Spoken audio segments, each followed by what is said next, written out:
अध्याय 1। भूमिका। इतिहास में काल विभाजन। किसी देश, क्षेत्र अथवा पूरे संसार के इतिहास का अध्ययन सामान्यतः उसे अलग अलग कालों और उपकालों में विभाजित करके किया जाता है। इस विभाजन के कुछ विशिष्ट मानदंड होते हैं। पारंपरिक इतिहास लेखन में आमतौर पर प्रयुक्त एक मानदंड ये है कि देश विशेष के इतिहास को उस पर शासन करने वाले विभिन्न राजवंशों के कालों के अनुसार बांट दिया जाता है। उदाहरण के लिए, इस मानदंड के आधार पर किए गए काल विभाजन के अनुसार हम भारतीय इतिहास के किसी दौर को मौर्य काल तो किसी को गुप्त काल या मुगल काल कहते हैं। इसी तरह चीन के इतिहास के संदर्भ में हम हान या मांचू काल का प्रयोग करते हैं और इंग्लैंड के इतिहास के किसी दौर को ट्यूडर काल तो किसी को स्टुअर्ट काल कहते हैं। इसी तरह का काल विभाजन आज भी काफी प्रचलित है, क्योंकि इससे किसी राजवंश के शासन काल के रूप में अध्ययन के लिए एक सुविधाजनक क्रमबद्ध काल उपलब्ध हो जाता है। लेकिन काल विभाजन के कुछ दूसरे मानदंड भी हैं। उदाहरणार्थ, इतिहास को पुनर्जागरण, रिनासा काल और औद्योगिक क्रांति काल जैसे कालखंडों में भी बांटा गया है। इनसे कुछ देशों के इतिहास के सामान्यतः क्रमबद्ध कालों का बोध होता है। इस मामले में जिन मानदंडों का प्रयोग किया गया है उनका संबंध सांस्कृतिक तथा आर्थिक जीवन के कुछ एक क्षेत्रों में आने वाले महत्वपूर्ण बदलावों से है। राजवंशों के कालों के आधार पर किए गए विभाजनों की तरह ऐसे विभाजनों से किसी सर्वथा निश्चित काल का बोध नहीं होता, क्योंकि संस्कृति तथा अर्थव्यवस्था में आने वाले परिवर्तनों के बारे में यह नहीं कहा जा सकता कि यह परिवर्तन अमुक तिथि को आरंभ हुए और अमुक तिथि को पूर्ण हो गए। इसलिए ऐसे मानदंडों के अनुसार किए गए काल विभाजन काल का एक मोटा संकेत ही दिया जा सकता है। उदाहरण के लिए, भारतीय इतिहास में राष्ट्रवाद के दौर को लें। राष्ट्रवाद के उदय को किसी खास दिन या किसी खास घटना से नहीं जोड़ा जा सकता। इसलिए राष्ट्रवाद के उदय की किसी निश्चित तिथि का संकेत नहीं किया जा सकता, बल्कि उसके संबंध में एक मोटे काल का ही निर्देश किया जा सकता है। एक अन्य मानदंड के अनुसार इतिहास को सदियों में विभाजित कर दिया जाता है। उदाहरण के लिए, हम कहते हैं इंग्लैंड का 15वीं या 16वीं अथवा किसी भी अन्य सदी का इतिहास। लेकिन काल विभाजन का जो इस सबसे कहीं अधिक महत्वपूर्ण और स्वीकृत मानदंड है, उसके अनुसार इतिहास को मानव जाति के विकास की विभिन्न अवस्थाओं के आधार पर अलग अलग कालों में बांट दिया जाता है। इस आधार पर किए गए विभाजन में हर काल न केवल इतिहास के एक मोटे दौर का सूचक होता है, बल्कि उससे एक विशिष्ट प्रकार के समाज, अर्थव्यवस्था, राजनीतिक प्रणाली और संस्कृति का भी बोध होता है। जीवन के इन सभी क्षेत्रों में इस काल का अपना एक सुपरिभाषित रूप होता है, जिसके आधार पर उसे अन्य कालों में अलग पहचाना जा सकता है। इस आधार पर अधिकांश देशों तथा पूरे विश्व के इतिहास का जो सबसे व्यापक और सामान्यतः सर्वस्वीकृत विभाजन किया गया है, उसके अनुसार वह 3 कालों में बटा हुआ है: प्राचीन, मध्य और आधुनिक। ये काल अलग अलग देशों पर अलग अलग दौरों में लागू होते हैं, क्योंकि विभिन्न देशों तथा क्षेत्रों में समाज एक से दूसरी अवस्था में अलग अलग समयों में पहुंचा। उदाहरण के लिए, पश्चिमी यूरोप में प्राचीन काल ईस्वी सन की आरंभिक सदियों के दौरान समाप्त हुआ और मध्य काल तब आरंभ हुआ जब समाज की व्यवस्था एक नया रूप ग्रहण करने लगी। इसकी विशेषता सामंतवाद का विकास थी। इसी प्रकार कहा जा सकता है कि पश्चिमी यूरोप के इतिहास में मध्यकाल का अंत 15वीं-17वीं सदियों के दौरान हुआ और आधुनिक काल सामंतवाद के पतन तथा पूंजीवाद नामक नई समाज व्यवस्था के उदय के साथ आरंभ हुआ। लेकिन दूसरे देशों या क्षेत्रों में जैसे एशिया या अफ्रीका में एक प्रकार की समाज व्यवस्था की समाप्ति और दूसरे प्रकार की व्यवस्था का उदय यूरोप के साथ नहीं, बल्कि उससे अलग अलग समयों में हुआ। इसलिए अलग अलग देशों और क्षेत्रों के प्राचीन, मध्य और आधुनिक काल के तिथिक्रम अलग अलग हैं। ये भी याद रखना चाहिए कि सभी देशों के इतिहास के प्राचीन या मध्यकाल की विशेषताएं एक जैसी नहीं हैं। उनके सामाजिक और आर्थिक जीवन तथा राजनीतिक प्रणालियों एवं संस्कृति की अनेक तात्विक विशेषताएं एक दूसरे से भिन्न हैं। उदाहरण के लिए, मध्यकालीन चीन या मध्यकालीन भारतीय समाज, अर्थव्यवस्था, राजनीतिक प्रणाली आदि वैसे ही नहीं थे जैसे कि मध्यकालीन यूरोप के थे। लेकिन जब पूरे विश्व के इतिहास का काल विभाजन किया जाता है, तब उसके अलग अलग हिस्सों में दिखाई देने वाली भिन्नताओं को सुविधा की खातिर नजरअंदाज कर दिया जाता है और समाज तथा अर्थव्यवस्था के नए रूप चाहे दुनिया के एक ही क्षेत्र में क्यों न प्रकट हुए हों, उन्हें नए काल की शुरुआत मान लिया जाता है। उदाहरण के लिए, 15वीं से 17वीं सदी तक के काल को जब पश्चिमी यूरोप में आधुनिक काल का आरंभ हुआ, पूरे विश्व के इतिहास के संदर्भ में आधुनिक काल की शुरुआत का दौर माना जाता है। ऐसा मानने का कारण ये है कि इन सदियों के दौरान पश्चिमी यूरोप में जो प्रवृत्तियां उभरी, उनमें से कुछ एक आगे चलकर विश्व के दूसरे हिस्सों के कई अन्य देशों और क्षेत्रों की भी या तो मुख्य विशेषताएं बन गईं या उन्होंने उनके इतिहास को प्रबल रूप से प्रभावित किया। समकालीन इतिहास। जैसा कि ऊपर कहा गया है, विश्व इतिहास के 15वीं-17वीं सदी से आरंभ होने वाले काल को आधुनिक काल माना जाता। समकालीन विश्व इतिहास है। आधुनिक काल में आधुनिक शब्द के प्रयोग से यह समझा जा सकता है कि इसमें इस काल की शुरुआत से लेकर आज तक के दौर में, जिसमें हम रहते हैं, घटित विकास क्रमों का समावेश है। लेकिन अब से 2-3 दशक पहले तक इतिहासकार उस काल के बारे में लिखने से आमतौर पर झिझकते थे जिसमें स्वयं वे या उनके समकालीन लोग, जिनमें से कुछ उम्र में उनसे काफी बड़े होंगे, जी रहे हैं। 1950 और 60 वाले दशकों में, बल्कि दरअसल तो 1970 वाले दशक में भी लिखे और पढ़ाए जाने वाले इतिहास 1945, द्वितीय विश्व युद्ध की समाप्ति का वर्ष, या 1939, द्वितीय विश्व युद्ध के आरंभ का वर्ष तक आकर खत्म हो जाते थे। कुछ तो उससे भी काफी पहले 1914 या 1918, प्रथम विश्व युद्ध के क्रमशः आरंभ और अंत के वर्ग में ही समाप्त हो जाते थे। इसके कुछ कारण तो काफी ठोस थे। इतिहासकार जिस काल में जी रहा है उस काल का इतिहास लिखने के लिए उसे जिन स्रोतों की आवश्यकता होगी उनमें से कई महत्वपूर्ण स्रोत उसे उपलब्ध नहीं हो सकते। उदाहरण के लिए सरकारों के कार्यकलाप से संबंधित बहुत से महत्वपूर्ण सरकारी कागजात इतिहासकारों को अध्ययन के लिए 50-60 साल बाद, कुछ क्षेत्रों में 30 साल बाद ही सुलभ हो पाते हैं। सरकार की नीतियों के निर्धारण तथा उनके कार्यों के संचालन से संबंधित कई व्यक्ति जैसे प्रधानमंत्री, मंत्रीगण और उच्चाधिकारी अपने कार्यकलाप की डायरियां या संस्मरण लिखते रहते हैं। ये डायरियां और संस्मरण, जिन्हें निजी कागजात कहा जाता है, सामान्यतः लेखकों के जीवनकाल में प्रकाशित नहीं किए जाते और किए भी जाते हैं तो उनके ऐसे अंशों को निकाल दिया जाता है जिनसे उनकी या उनकी सरकार की खराब छवि उभरे। सरकारी प्रलेख और निजी कागजात बहुधा संवेदनशील किस्म के मामलों या जीवित व्यक्तियों से संबंधित होते हैं और उनके प्रकाशन से सरकार या ऐसे व्यक्ति तत्काल दुविधापूर्ण स्थिति में पड़ सकते हैं। विभिन्न देशों के नेताओं के बीच की वार्ताओं के कुछ विवरण ऐसे होते हैं कि यदि उन्हें प्रकाशित कर दिया जाए तो उनके व्यक्तिगत संबंध या संबंधित देशों के आपसी संबंध बिगड़ सकते हैं। ऐसा भी होता है कि सरकारें कुछ ऐसे कागजात तो प्रकाशित कर देती हैं जिनसे प्रकट हो कि उनकी नीतियों और कार्यवाहियां स्वयं उनके देश के लिए ही नहीं, सारी दुनिया के लिए भी हितकर थीं, लेकिन ऐसी जानकारी रुके रखती हैं जिनसे इसके विपरीत निष्कर्ष निकल सकता है। गरज ये कि जानकारी की सभी प्रासंगिक स्रोतों की अनुपलब्धता के कारण बहुत से इतिहासकार हाल के वर्षों का इतिहास लिखना उचित नहीं समझते। एक और भी महत्वपूर्ण कारण से इतिहासकार उस काल का इतिहास लिखने को अनिच्छुक रहते हैं जिसमें वे जी रहे हैं। इतिहास लेखन उचित तथा उपयोगी बौद्धिक कार्य तभी हो सकता है जब उसमें कोई पूर्वाग्रह न हो। जो इतिहासकार वर्तमान के संबंध में लिखता है वह एक अर्थ में स्वयं भी इतिहास की प्रक्रिया में भागीदार होता है और वह जिन घटनाओं या विकास प्रक्रमों के बारे में लिख रहा होता है उनसे भावनात्मक रूप से जुड़ा होता है। इसलिए मान्यता ये है कि ऐसे इतिहास का लेखन पूर्वाग्रह रहित और वस्तुपरक नहीं हो सकता। वर्तमान या समकालीन इतिहास की परिभाषा हम आगे करेंगे। लिखने में इतिहासकार की झिझक का पहला कारण वस्तुतः उतना प्रबल नहीं है जितना कि उसे कभी कभी समझा जाता है। समकालीन इतिहास के संबंध में इतनी अधिक और विविध सामग्री उपलब्ध होती है कि कुछ एक सरकारी प्रलेखों और निजी कागजातों के अभाव से कोई खास फर्क नहीं पड़ सकता। अलबत्ता ऐसे ऐतिहासिक प्रश्न इसके अपवाद हैं जिनका समाधान सभी सरकारी दस्तावेजों, निजी कागजातों आदि के उपलब्ध होने पर ही हो सकता है। हाल के इतिहास के ऐसे अनेक प्रश्नों की कल्पना की जा सकती है। उदाहरण के लिए अगस्त 1991 में मॉस्को में होने वाली घटनाओं से उठने वाले प्रश्न। लेकिन इतिहास के कुछ ऐसे पक्ष भी हैं जैसे सामाजिक और आर्थिक जीवन, राजनीतिक संस्थाएं, विज्ञान तथा प्रौद्योगिकी, टेक्नोलॉजी और संस्कृति के विभिन्न घटक जिनके संबंध में समकालीन इतिहास लिखने के लिए जितनी आसानी से सामग्री मिल सकती है उतनी आसानी से अतीत के किसी काल के इतिहास के लेखन के लिए नहीं मिल सकती। और ये तो मानना पड़ेगा कि इतिहास के ये पहलू इतिहासकार के लिए काफी महत्वपूर्ण होते हैं। इसके अलावा ये सामग्री विश्व के प्रायः सभी हिस्सों के संबंध में उपलब्ध है। जहां तक पूर्ववर्ती कालों का संबंध है, दुनिया के अधिकांश हिस्सों की आबादी तक से संबंधित ठीक तथ्य मिलना मुश्किल होता है। पूर्वाग्रह का प्रश्न अधिक महत्व का है। हालांकि हाल के वर्षों के भारतीय समाचार पत्रों के पाठक इस बात की साक्षी भरेंगे कि कुछ पेशेवर इतिहासकारों द्वारा प्राचीन भारतीय इतिहास पर लिखी गई पुस्तकों और लेखों, कम से कम लोकप्रिय किस्म की पुस्तकों और लेखों में जितना पूर्वाग्रह दिखाई देता है उतना हाल के वर्षों से संबंधित इतिहास लेखन में नहीं पाया जाता। फिर भी पूर्वाग्रह का खतरा काफी गंभीर होता है, किंतु ऐसा भी नहीं है कि पूर्वाग्रह केवल या मुख्य रूप से संकुचित दृष्टिकोण की उपज हो। इतिहासकार की दृष्टि पर उसके दार्शनिक दृष्टिकोण या विश्व की समस्याओं को देखने के उसके आम रवैये का मुलम्मा चढ़ा हुआ हो सकता है। इतिहास लेखन के क्रम में संकुचित दृष्टिकोण के लिए कोई स्थान नहीं है, लेकिन कोई भी इतिहासकार किसी न किसी प्रकार के दार्शनिक दृष्टिकोण से मुक्त नहीं हो सकता, क्योंकि हर इतिहासकार समकालीन समस्याओं और प्रश्नों को किसी न किसी खास नजरिए से देखता है। सच तो यह है कि इतिहासकार का सामान्य दृष्टिकोण या दार्शनिक नजरिया उसके अध्ययन का महत्वपूर्ण सहायक उपादान होता है। अपने सामान्य दृष्टिकोण या दार्शनिक नजरिए के बल पर ही वह अपनी आरंभिक प्रस्थापना, हाइपोथेसिस, की रचना करता है जो इसके आगे के अध्ययन के लिए आधार का काम करती है। इस दृष्टिकोण के सहारे ही वह घटनाओं अध्ययन के विषय की एक सुसंगत तस्वीर तैयार करता है, लेकिन इतिहासकार को इस खतरे की ओर से हमेशा सावधान रहना पड़ता है कि उसका सामान्य दृष्टिकोण कहीं संकीर्ण दृष्टि का रूप लेकर उसके लिए चीजों को सही परिप्रेक्ष्य में समझने में सहायक होने की बजाय बाधक न बन जाए। ये बात भी महत्वपूर्ण है कि ऐतिहासिक कृति का पाठक आलोचनात्मक दृष्टि से उसका अध्ययन करे और इतिहासकार के सामान्य दृष्टिकोण और उसकी कृति पर उसके प्रभाव के प्रति सजग रहे। समकालीन इतिहास का अध्ययन करने में जो एक अधिक गंभीर समस्या सामने आती है उसका संबंध ऐतिहासिक परिप्रेक्ष्य से या उस चीज से है जिसे एक इतिहासकार ने अंत में क्या हुआ ये जानने से है। पहले के काल की किसी घटना के बारे में, जैसे इंग्लैंड के गृह युद्ध या पलासी की लड़ाई के संबंध में, लिखने वाले इतिहासकार को यह मालूम होता है कि उस घटना का अंत क्या हुआ और उसके दीर्घकालीन परिणाम क्या हुए।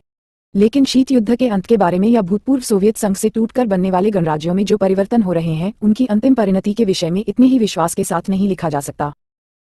कुछ इतिहासकार तो 19वीं सदी का इतिहास लिखना भी निरापद नहीं मानते थे, क्योंकि इसमें उन्हें इतिहासकार के अध्ययन पर उसकी दृष्टि का रंग चढ़ जाने का खतरा दिखाई देता था, और उनका ख्याल था कि अभी इतना समय नहीं बीत पाया है कि पूरा ऐतिहासिक परिप्रेक्ष्य सुलभ हो सके। बेशक ऐसे इतिहासकारों की संख्या अधिक रही है जो हाल के इतिहास पर लिखने से बचते रहे हैं, और उनके इस रवैये के पीछे ज्यादा सबल तर्क भी रहा है। हाल के इतिहास के एक उदाहरण से यह बात स्पष्ट हो जाएगी कि समकालीन इतिहास लिखना कितना असुरक्षित हो सकता है। 1928 में एक विद्वान ने इंसाइक्लोपीडिया ब्रिटेनिका के नए संस्करण के लिए पूंजीवाद पर एक आलेख तैयार किया। उसमें उसने लिखा, पूंजीवाद को आज भी बेरोजगारी के लिए जिम्मेदार ठहराया जाता है। पूंजीवाद में समय समय पर आने वाली व्यापारिक तेजी और मंदी को इसका कारण बताया जाता है। लेकिन अब इसमें कोई शक नहीं रह गया है कि समय समय पर कुछ उतार चढ़ाव तो आते ही रहेंगे, लेकिन इनकी तीव्रता अब बहुत कुछ कम हो गई है। यह आलेख इंसाइक्लोपीडिया में 1929 में प्रकाशित हुआ, और यही वह वर्ष था जब इतिहास की सबसे बड़ी आर्थिक मंदी आरंभ हुई, जिसकी चपेट में विश्व के लगभग सभी हिस्से आ गए। 1920 वाले दशक में 1929 के पहले पश्चिमी दुनिया के कई पूंजीवादी देशों का तीव्र आर्थिक विकास हुआ था और उनकी समृद्धि में अभूतपूर्व वृद्धि हुई थी।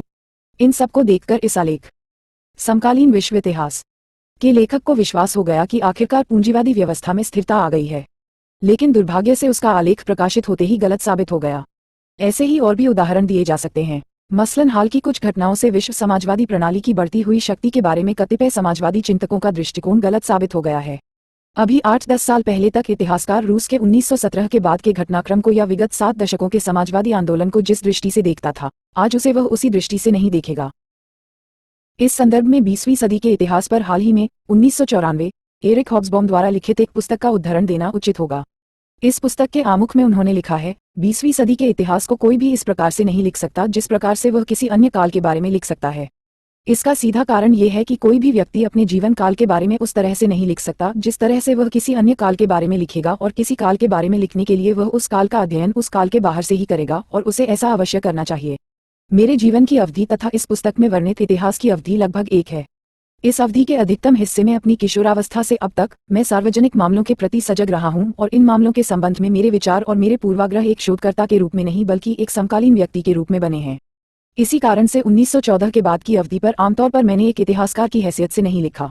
मैं इस अवधि के बारे में और हैसियतों से अवश्य लिखता रहा हूं, लेकिन हॉब्सबॉम के अनुसार अब 1914 से सोवियत युग की समाप्ति तक के 20वीं सदी के इतिहास को एक ऐतिहासिक परिप्रेक्ष्य में देखना मुमकिन है।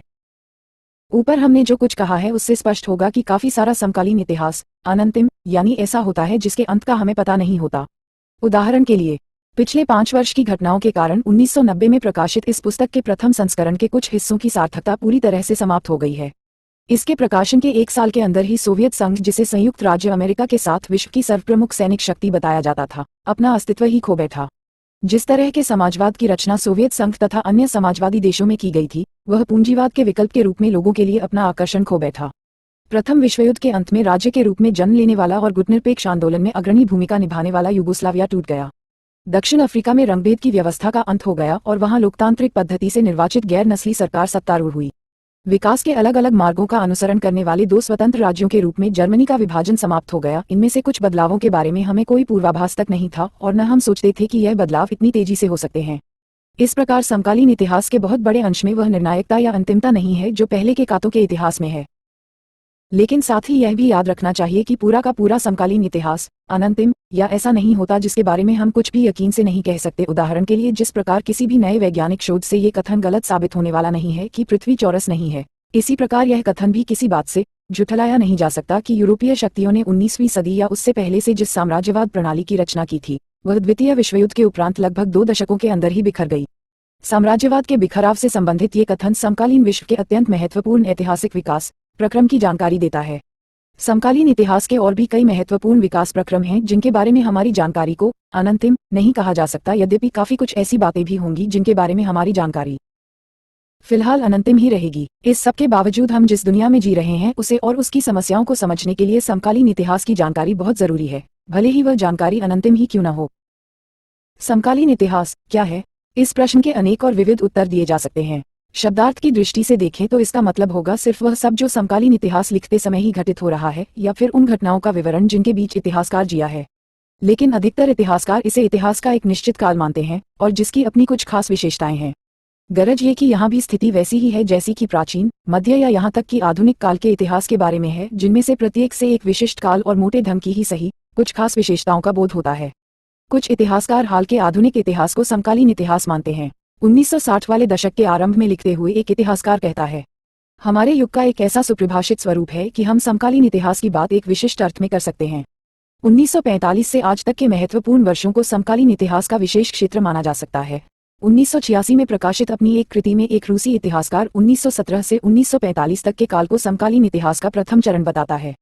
वह आगे लिखता है, समकालीन इतिहास रूस की 1917 की महान अक्टूबर क्रांति से आरंभ होता है। इस क्रांति ने मानव जाति के भाग्य में एक अमूल परिवर्तन का सामान जुटाया है। उसने शोषक वर्गों के शोषण की स्थिति से शोषण के उन्मूलन की ओर, सामाजिक न्याय की स्थापना की दिशा में आगे बढ़ने की प्रेरणा दी। पश्चिमी यूरोप के बहुत से इतिहासकारों ने 1914 से 1945 के बीच के वर्षों को समकालीन इतिहास का क्षेत्र माना। शायद यह इस दृष्टि का द्योतक है कि इस दौरान जो कुछ यूरोप में घटित हुआ वही विश्व इतिहास की केंद्रीय शक्ति था। 1965 में एक फ्रांसीसी इतिहासकार की एक कृति प्रकाशित हुई जिसका शीर्षक था मेजर कंट्रोवर्सीज ऑफ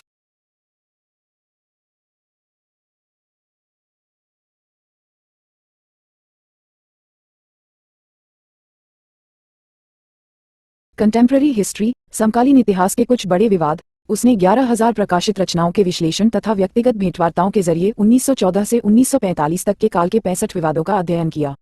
इरा पुस्तक में अधिकांश विवादों का संबंध यूरोप की घटनाओं से था। कुछ एक यूरोप के प्रति संयुक्त राज्य अमेरिका की नीति के बारे में थे और दो का संबंध रूस और संयुक्त राज्य से जापान के रिश्तों से था। इस पुस्तक में विश्व के अन्य किसी भी हिस्से की कोई चर्चा नहीं थी। आज पूरी दुनिया के इतिहासकारों में 20वीं सदी को समकालीन इतिहास का विशिष्ट क्षेत्र मानने की बढ़ती हुई प्रवृत्ति दिखाई दे रही है।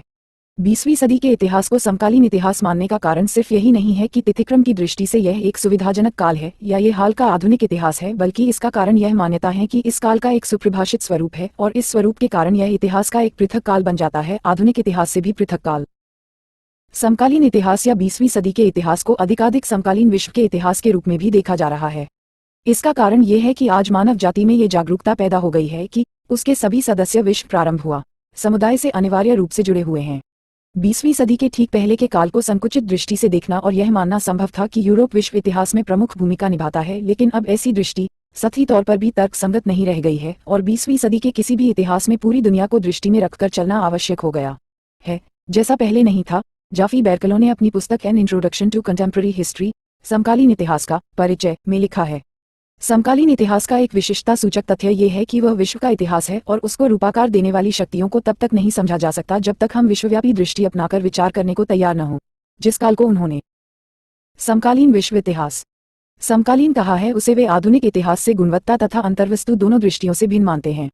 उनके अनुसार समकालीन इतिहास की अपनी ऐसी विशेषताएं हैं जो उसे उससे पहले के काल से उसी तरह अलग करती हैं जिस तरह मध्यकालीन नाम से जाना जाने वाला इतिहास आधुनिक कहे जाने वाले इतिहास से अलग दिखता है। यद्यपि समकालीन इतिहास को कोई निश्चित तिथि नहीं दी जा सकती, तथापि बेरकलो के अनुसार इस इतिहास की शुरुआत उस समय से होती है जब आज की दुनिया की वास्तविक समस्याएं स्पष्ट रूप ग्रहण करने लगती हैं। वे मानते हैं कि वह समय 19वीं सदी का अंतिम दशक था। एरिक हॉब्सबॉम की पूर्व उद्धृत पुस्तक एज ऑफ एक्सट्रीम्स, चरमसीमाओं का युग का उपशीर्षक लघु 20वीं सदी 1914-1991 है। इस पुस्तक के अनुसार प्रथम युद्ध के शुरू होने से लेकर सोवियत संघ के ध्वस्त होने तक की अवधि को जब हम आज देखते हैं तो यह अवधि एक संबद्ध ऐतिहासिक युग के रूप में नजर आती है, एक ऐसा युग जो अब समाप्त हो गया है। और अब इस बात में किसी गंभीर संदेह की गुंजाइश नहीं है कि 20वीं सदी के 9वें दशक के अंतिम वर्षों तथा 10वें दशक के प्रारंभिक वर्षों के दौरान विश्व इतिहास का एक युग समाप्त हो गया और एक नए युग का। इस पुस्तक में समकालीन इतिहास का प्रारंभ 19वीं सदी के अंतिम दशक से प्रस्तुत किया गया है। यद्यपि इसमें 1991 के बाद के भी कुछ परिवर्तनों एवं घटनाओं की चर्चा की गई है, किंतु 1980 के दशक के अंतिम वर्षों और 1990 के दशक के प्रारंभिक वर्षों को एक युग की समाप्ति के वर्षों के रूप में प्रस्तुत किया गया है। समकालीन इतिहास, कुछ खास विशेषताएं। जैसा कि ऊपर संकेत किया गया है, समकालीन इतिहास की मुख्य विशेषता यह है कि इस दौर में दुनिया इस तरह से एक हो गई है जैसी वह पहले कभी नहीं थी। आज भी बहुत सी ऐसी बातें हैं जो दुनिया को अलग अलग हिस्सों में बांटती हैं। कुछ देश ऐसे हैं जिनकी अर्थव्यवस्था अत्यंत विकसित है। समकालीन इतिहास की एक अन्य विशेषता यह है कि सामाजिक, आर्थिक एवं राजनीतिक जीवन के हर पहलू में तथा मानव कार्यकलाप के प्रत्येक क्षेत्र में जबरदस्त परिवर्तन हुए हैं। द्वितीय विश्वयुद्ध के दौरान तथा फिर 1951 से 1956 तक इंग्लैंड के प्रधानमंत्री पद का दायित्व संभालने वाले विंस्टन चर्चिल ने अपनी एक पुस्तक में लिखा है कि जब वे राजनीति में प्रवेश कर रहे थे उस समय एक वरिष्ठ राजनीतिज्ञ ने उन्हें एक सलाह दी थी, भाई चर्चिल, अपने दीर्घ जीवन के अनुभव से मैं इस नतीजे पर पहुंचा हूं कि कहीं कुछ नहीं होता, कुछ नहीं बदलता। इस सलाह पर टिप्पणी करते हुए चर्चिल का कहना है, वह दिन और आज का दिन ऐसा कभी नहीं हुआ जब कुछ न कुछ होता नहीं रहा, बदलता नहीं रहा। चर्चिल ने वर्तमान सदी को भयावह 20वीं सदी कहा है। समकालीन युग जिसमें मुख्यतः 20वीं सदी का समावेश है, कई प्रकार से सचमुच एक भयावह युग रहा है। जैसा सामूहिक विनाश इस सदी में हुआ है, जैसा दुख दर्द इस सदी को सहना पड़ा, वैसा पहले की किसी सदी में नहीं हुआ। और खास बात तो यह है कि इसमें हुई तबाही और बहुत सा दुख दर्द ऐसे थे जिनसे विश्व को बचाया जा सकता था। लेकिन इन बातों के अलावा इस सदी में और भी बहुत सी बातें हुई हैं। इसी सदी के दौरान विश्वव्यापी स्तर पर साम्राज्यवाद तथा उपनिवेशवाद का अवसान हुआ। यूरोप आधुनिक काल के आरंभ से ही दुनिया पर जिस प्रभुत्व का उपभोग कर रहा था, उसका अंत हुआ और जिसे तीसरी दुनिया के नाम से जाना जाता है, उसका यानी एशिया, अफ्रीका तथा लैटिन अमेरिका के जन समाजों का विश्व के रंगमंच पर एक बड़ी शक्ति के रूप में उदय हुआ। लेकिन कुछ ऐसे भी देश हैं जो घोर आर्थिक पिछड़ेपन से ग्रस्त हैं। इसके अलावा विचारात्मक तथा राजनीतिक विभाजन भी है, हालांकि केवल 10 साल पहले के मुकाबले में भी इनमें से कई कम महत्वपूर्ण लगते हैं। समकालीन इतिहास अधिकांश में मुकाबलों और संघर्षों का इतिहास रहा। पूरी दुनिया में राज्य के स्वरूप और दायित्वों में है, किंतु इन विभाजनों तथा संघर्षों के बावजूद मानव जाति परिवर्तन आए हैं तथा नए प्रकार के राज्यों का उदय हुआ कि सामान्य समस्याएं समान रूप से सबकी समस्याएं बन गई हैं। इसी राज्य के रूपों की भिन्नता के बावजूद राज्य की सत्ता और शक्ति में सर्वत्र वृद्धि हुई है और आज का राज्य पहले के राज्य की अपेक्षा बहुत ज्यादा किस्म के कार्य करता है।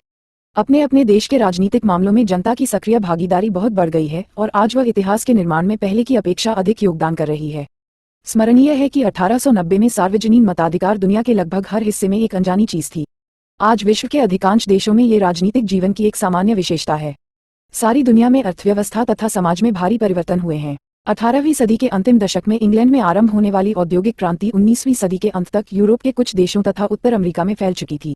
20वीं सदी में उद्योगवाद एक विश्वव्यापी प्रवृत्ति बन चुका है। विज्ञान तथा प्रौद्योगिकी टेक्नोलॉजी के क्षेत्र में ऐसी दूरगामी और मौलिक प्रगति हुई है कि उसे हम बहुधा क्रांति की संज्ञा देते हैं।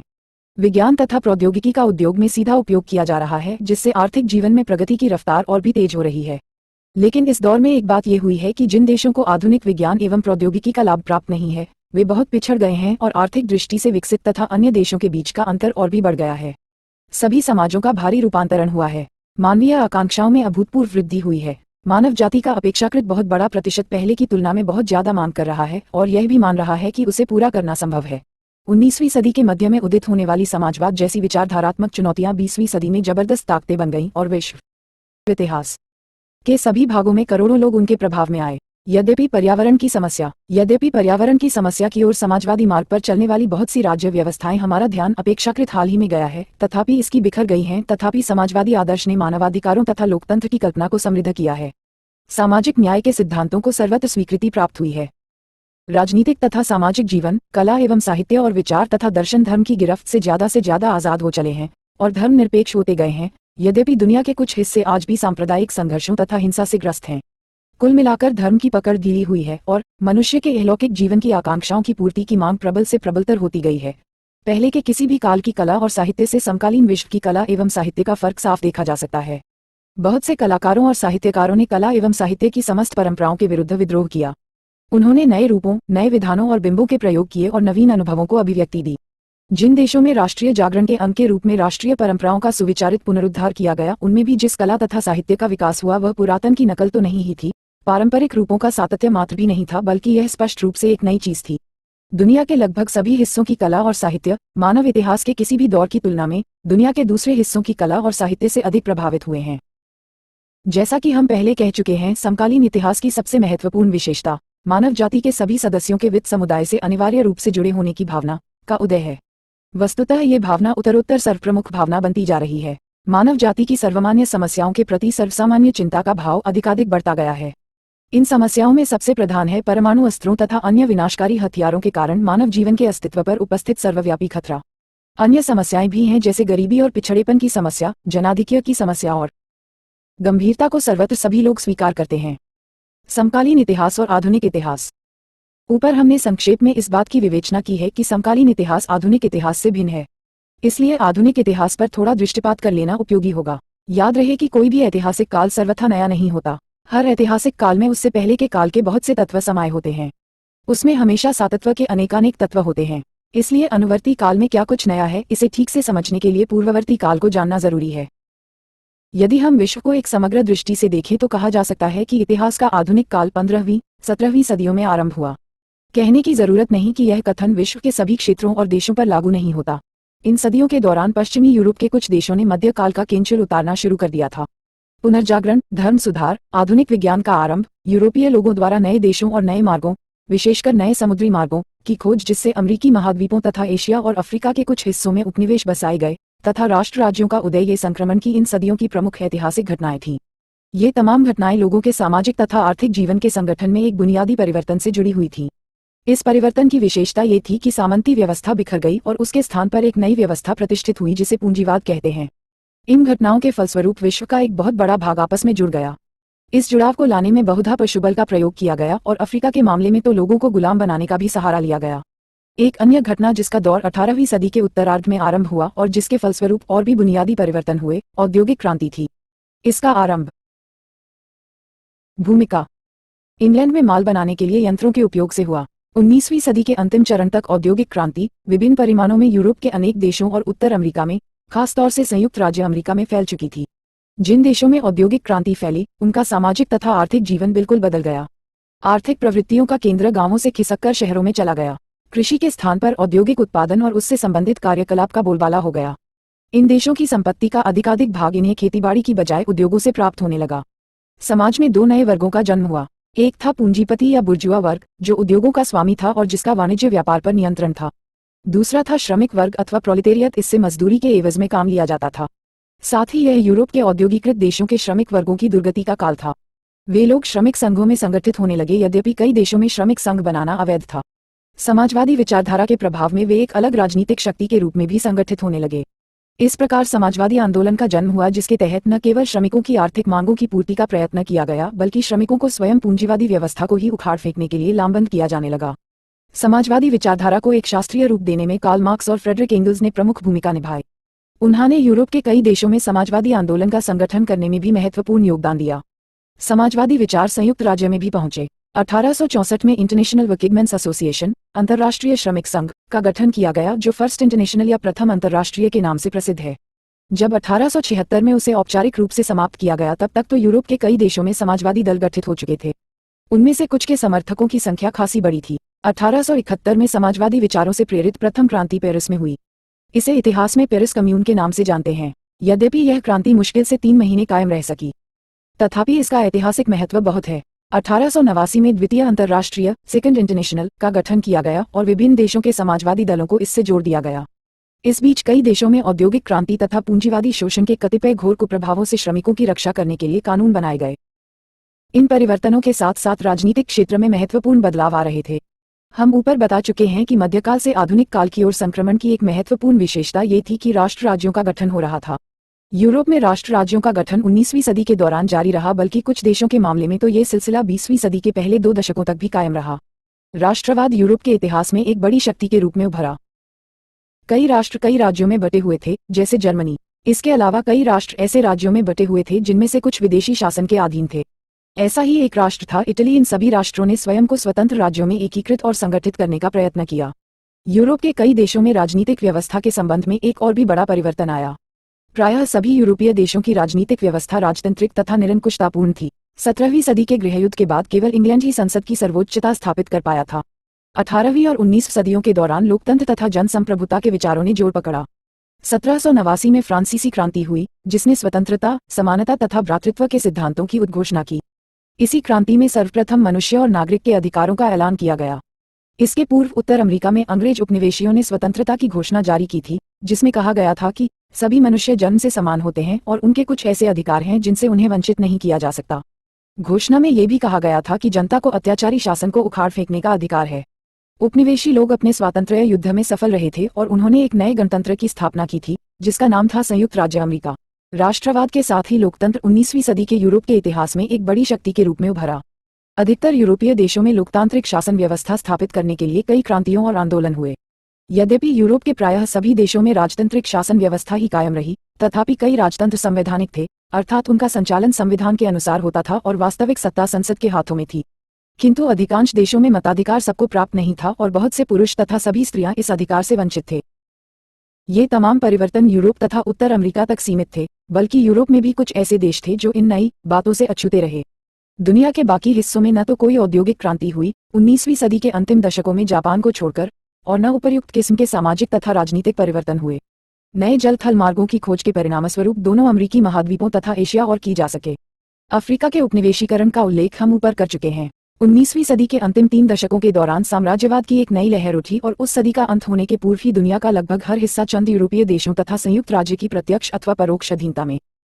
समकालीन विश्व इतिहास आ गया। कुछ देशों में साम्राज्यवाद का प्रतिरोध काफी तीव्र रहा और इसलिए उन पर वास्तविक कब्जा करने में साम्राज्यवादी देशों को ज्यादा समय लगा।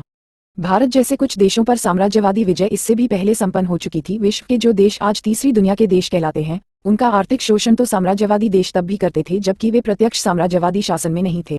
उपनिवेशों की जनता साम्राज्यवादी शासन का विरोध आरंभ से ही करती रही। 19वीं सदी के समाप्त होने के पूर्व भी उपनिवेशी प्रभुत्व के अधीन आए देशों में बहुत प्रबल शक्तियां उभरने लगी थीं, जिन्होंने औपनिवेशिक शासन को समाप्त करने का प्रयत्न किया।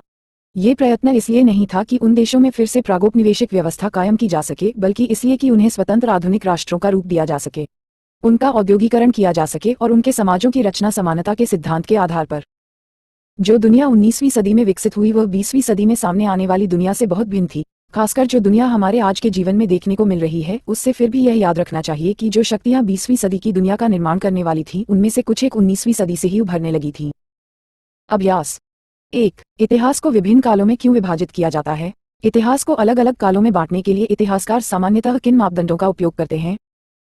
2. काफी सारा समकालीन इतिहास अनंतिम होता है।